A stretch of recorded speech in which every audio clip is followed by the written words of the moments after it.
క్రైస్తవులు సేవకులు కొంతమంది ఇలాంటి ఒక వేరుబాటు జీవితాన్ని చేయకుండా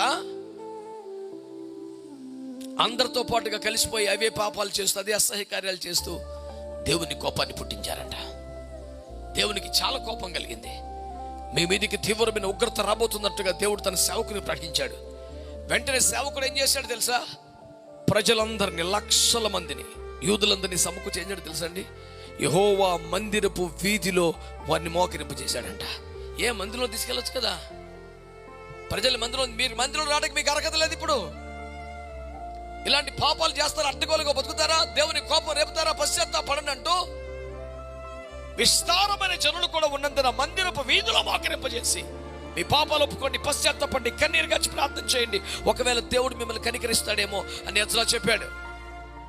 వాళ్ళు అలా మొదలుపెట్టి ప్రార్థన చేస్తున్నారో లేదో, కన్నీరు కార్చి ప్రార్థన చేస్తున్నారు, సడన్ గా ఒక పెను వర్షం స్టార్ట్ అయిపోయింది. అలా మోకాళ్ళ మీద పడి ఏడుస్తున్న వారిలో చంటి పిల్లల తల్లు ఉన్నారు, గర్భిణుల వృద్ధులు ఉన్నారు. కానీ ఎజ్రా మోకరించి ఏడుస్తూనే ఉన్నాడు. ప్రజలందరూ ఏడుస్తున్నారు. వర్షం వస్తుంది కనుక ప్రార్థన ముగించేస్తే బాగుండని ఎవరు అనటం లేదు, ఎజ్రా అనడం లేదు. చంటి పిల్లల తల్లులు కూడా బిడ్డల్ని పట్టుకొని అట్లా ఏడుస్తున్నారు కానీ ఎవరు వెళ్ళడం లేదు.